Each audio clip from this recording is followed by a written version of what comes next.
Hello, hello, hey, sweet people. Welcome to another episode of Inglês Nu, Cru Rádio. Alexia, Hi. how are you doing today? I'm doing awesome. What about you? I'm doing wonderfully. Today I feel like a little kid in a candy shop. We have a lot of new things today. Number one, this is the first time in the history of Inglês Nu, Cru Rádio that I think we feel like professional podcasters. Thanks to Cru Cowork, que é o nosso querido coworking aqui no Porto. Miguel e Tânia, thank you so much for this. Yeah, so to give you a little bit of context, you can see this on our Instagram, but our co-working space has created a real podcasting studio. So we are using incredible equipment. We're not recording in our apartment with Buddy running around, and it's amazing. It's an experiment. We'll see how it goes, but we think it's going to be awesome. Yes. We At least hope. we feel very professional doing it. Wow. Yes. So I'm feeling like a grown-up.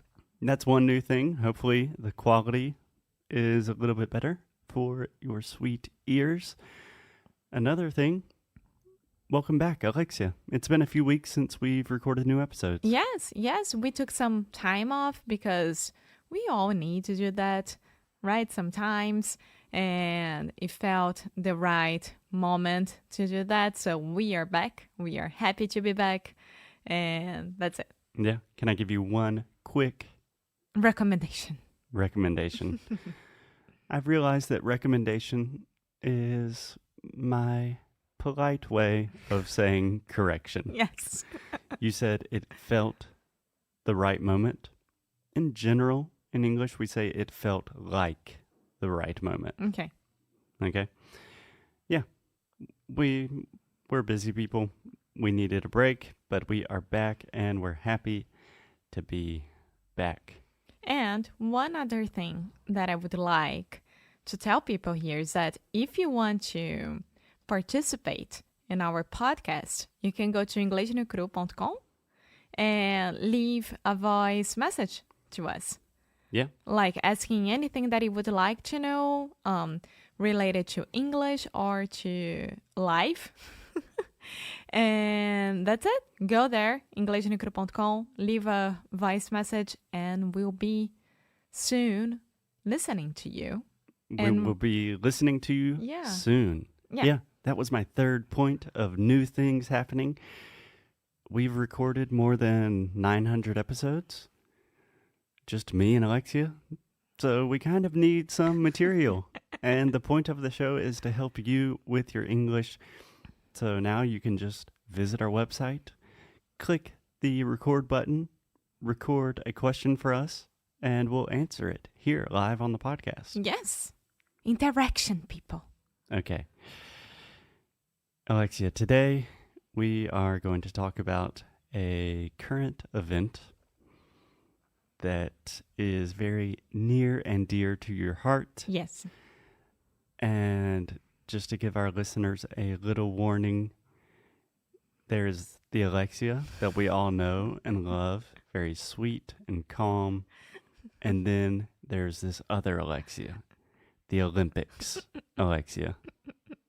Do you want to tell us about the Olympics and how you feel about them? I don't know. I think that the way that I see the Olympics is I have so much respect for all the athletes that are there and their stories behind every single jump or effort or I don't know. I have so much respect for them that makes the Olympics the most amazing sports event for me. Yeah. It's incredible. Incredible. Absolutely feel that too. It's just amazing to see people that have worked their entire lives for one moment and seeing that moment live. It's really intense. It's beautiful. It's magical. It makes me like want to immediately stop what I'm doing and do push-ups and like run a marathon. Yeah. I love it. And one thing that I was reading this week is that we have an athlete called Daiane dos Santos. She was from artistic gymnastics. Okay. Gymnastics. First, yes. yeah, gymnastics. Yes. So when we say gym, like I'm going to the gym, we close our mouth with the final M sound, gymnastics. Gymnastics. And I'm not exactly sure how we say that in English. I think we say artistic gymnastics. Yes, it is.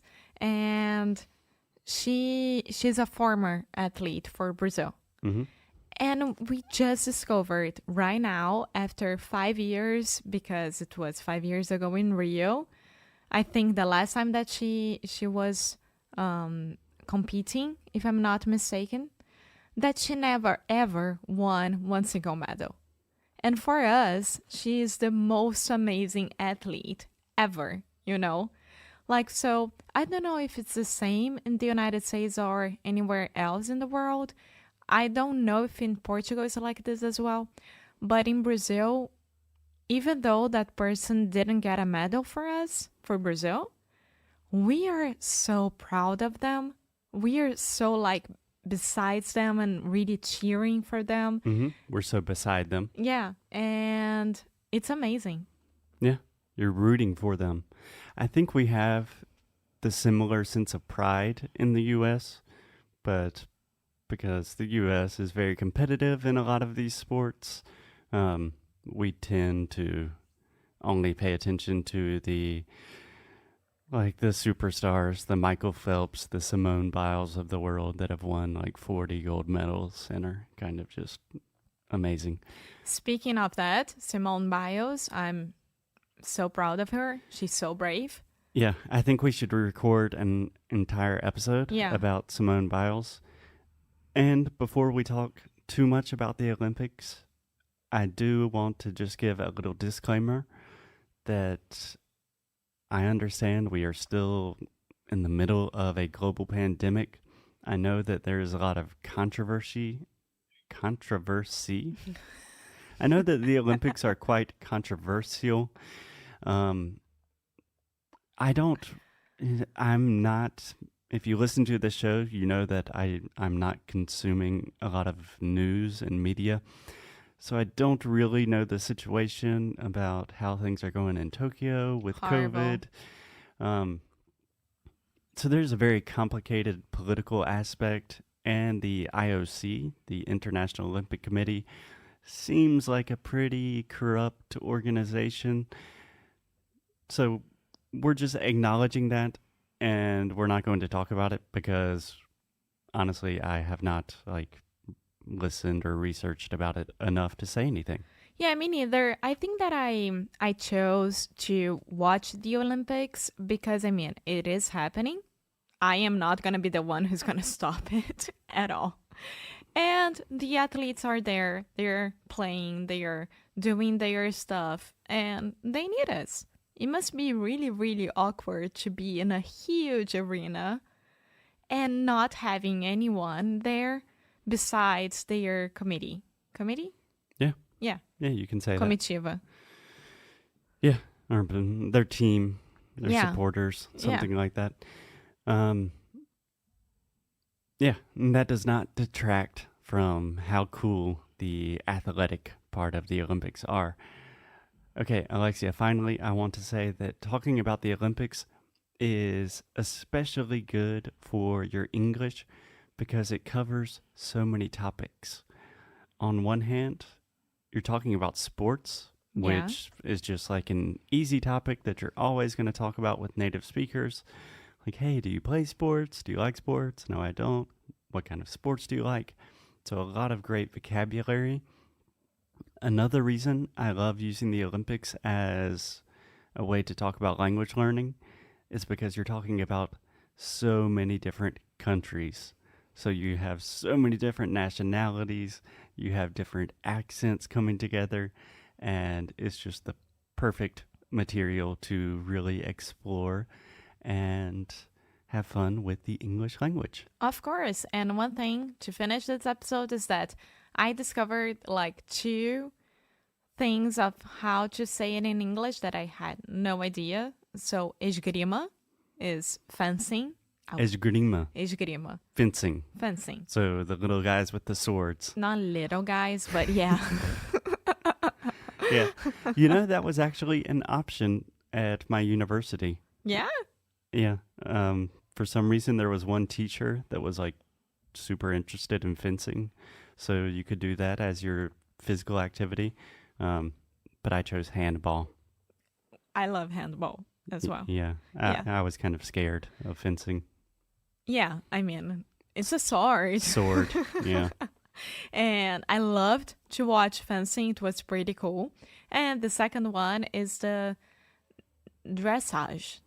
Is that how you say it? Because it's the horse, but the adestramento one is when they are doing those tricks. It's not the horseback riding, the hipismo. It's the dressage. Okay, that sounds like a French word to me, but I imagine we probably say it in English as well. But that's a great example of a lot of times in English, my vocabulary is also limited. So Alexia is teaching me new things, and I hope that continues during this entire week of Olympic talk. Alexia, anything else to add? No, that's it. Let's go, guys. Let's watch the Olympics and cheer for Brazil. Okay. As always, keep up the good fight. And lose well. Bye.